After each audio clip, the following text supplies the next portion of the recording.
So in today's video, I want to give my thoughts on Friday the 13th Part 8, Jason Takes Manhattan. And I will say this, guys, this movie is definitely something when it comes to the sort of things that happens in this film. And that's the best part about this video. I get to share my thoughts on this film when it comes to how I feel about it. So it's going to be a fun video. And I am definitely looking forward to hearing your thoughts on Jason Takes Manhattan in the comment section down below, because I realize this movie has a lot of mixed thoughts when it comes to what this movie is. And if you guys couldn't tell already from the tone of my voice, it's going to be an interesting conversation when it comes to the sort of things that we talk about within this video itself. Which reminds me, let's just get into that. So when I first saw the title, Friday the 13th Part 8, Jason Takes Manhattan, I was excited because I pictured Jason Voorhees causing chaos in Times Square or chasing victims through Central Park. However, this film spends only about 20 to 30 minutes in New York City, with most of the action taking place on a ship. The title suggests an urban adventure, but the reality is quite different, which left many fans, including myself, feeling disappointed. The marketing for the film, released in 1989, set high expectations. The poster featured Jason slashing through the I Love New York logo, and the trailer showed him gazing at the Manhattan skyline.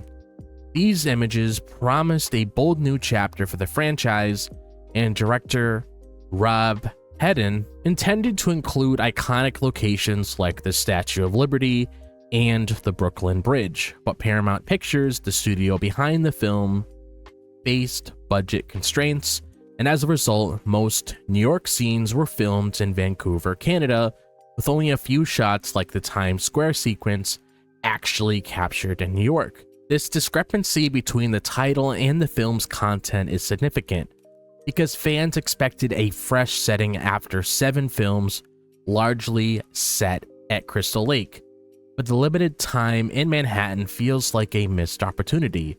The urban scenes we do get, such as Jason walking through Times Square or confronting punks in an alley, are brief and lack the grandeur the title implies. It's understandable why audience felt misled, as the film does not deliver the city-based horror it advertises. Despite this, the title's ambition is part of what makes the movie memorable. It reflects the filmmakers' attempt to take the franchise in a new direction, even if they couldn't fully execute their vision. The promise of Manhattan grabs attention, and while the film doesn't live up to it, that boldness is intriguing. And since the film couldn't afford extensive New York scenes, most of Jason Takes Manhattan takes place on a cruise ship called the SS Lazarus, where high school graduates are traveling to New York. This setting is a departure from the familiar Camp Crystal Lake, and I was curious to see how it would work.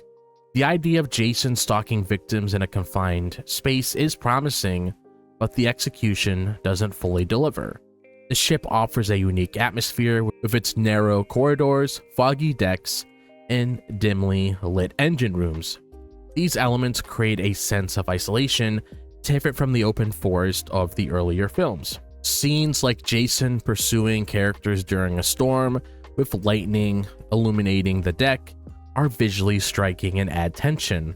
The concept of Jason boarding a ship as this unstoppable killer could have been a thrilling twist for the series. However, the ship sequences felt overly long and repetitive, and the film spends roughly an hour on the SS Lazarus, and many of the kills blend together without much variety.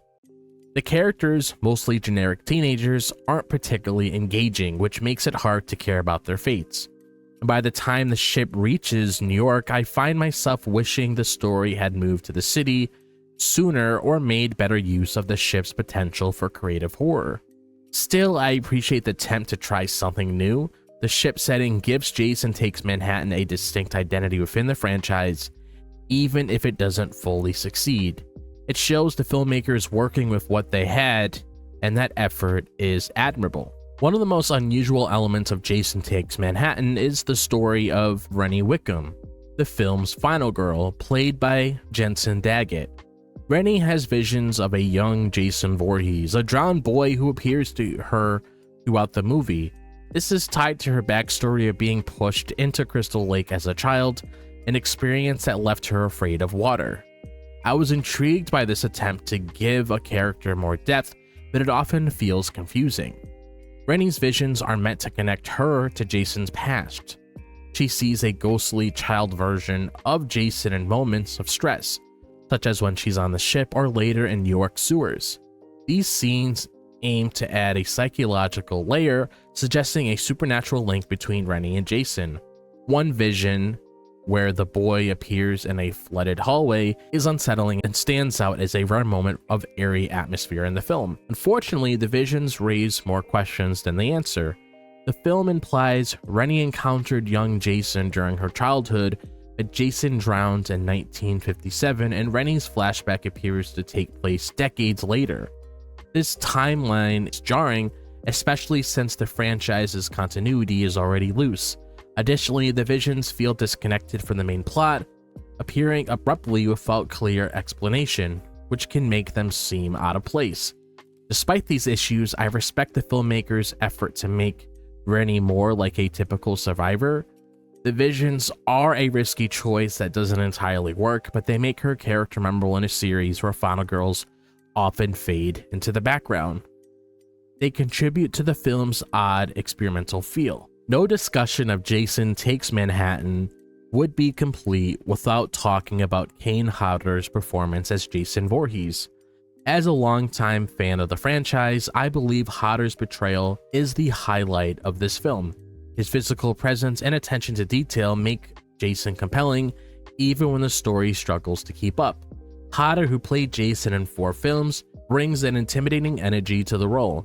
His deliberate movements and imposing stature makes every scene of Jason feel dangerous. In Jason Takes Manhattan, moments like Jason walking through Times Square or emerging from the ship's shadows showcase Hodder's ability to make Jason both terrifying and magnetic.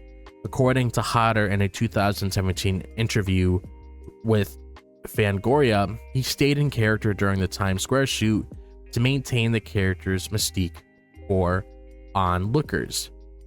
Hodder also adds subtle personality to Jason. In a memorable scene, Jason faces off against Julius, a boxer, on a New York rooftop. Jason stands motionless, absorbing punches before delivering a single blow that sends Julius's head flying. An exaggerated kill that Hodder makes oddly charismatic. These moments show Hodder's understanding of Jason as more than just a mindless killer, giving him a presence that carries the film. Without Hodder, Jason Takes Manhattan would lose much of its appeal. The script has flaws and the setting doesn't always work, but Hodder's performance keeps you invested. He's a reminder of why Jason remains a horror icon. And finally, I want to talk about the ending of Jason Takes Manhattan, which is one of the most bizarre conclusions in the franchise. In the climax, Jason chases Rennie and Sean into New York sewers, where a worker warns them that the sewers flood with toxic waste nightly at midnight. A wave of toxic waste engulfs Jason, melts his body, and somehow transforms him into a child. It's a strange, unforgettable moment that I can't stop thinking about. The toxic waste concept is highly implausible. There's no evidence that New York City sewers were ever flush with toxic waste nightly, making the setup feel like a convenient plot device to defeat Jason. The visual of Jason's face melting, revealing a deformed skull, is striking but undermined by the absurdity of the situation. The transformation into a child, presumably young Jason from 1957, adds another layer of confusion, as it's unclear how toxic waste could cause this effect. Despite its lack of logic, the ending is iconic for its sheer audacity. Director Rob Hedden, in a 2009 documentary on the Friday the 13th box set, explained that the toxic waste was meant to symbolize New York's grime defeating Jason, but budget limitations forced a simpler execution. An alternate ending where Jason's body was fully dissolved was considered but scrapped. and the final version leaned into the film's campy tone, making it a talking point for fans. This ending encapsulates why Jason Takes Manhattan is something. It's not frightening or coherent, but it's bold and memorable, leaving you stunned by its creativity. For me, it's a perfect example of the film's willingness to take risks, even if they don't always succeed. So wrapping this up, guys, I mean, I had my moments with Jason Takes Manhattan. I mean, there was some parts of the film that I liked, and then there were some parts of the film that I didn't like. But at the end of the day, it was a memorable experience for me, so that's why I wanted to sit here today and talk about Jason Takes Manhattan in this video, because there's definitely a lot of things to say about this film. And that actually leads me to my next question. How do you guys feel about Jason Takes Manhattan? Do you like this film? Do you dislike this film? Be sure to let me know all of your thoughts down below, because I would love to know how you guys personally feel about Jason Takes Manhattan. And if you guys enjoy the content on this channel, as always, be sure to like and subscribe. I would really appreciate it. If you guys want to follow me on my social media, be sure to check out my X, Instagram, TikTok, and Facebook. All the links to those are located in the description below. Be sure to click on that bell for notifications so you guys are notified whenever I'm dropping a video on the channel. But other than that, I hope all of you guys are having a fantastic day, wherever the day may be, if it's the daytime, the nighttime, or the evening. And I'll see you guys in the next video. As always, peace out.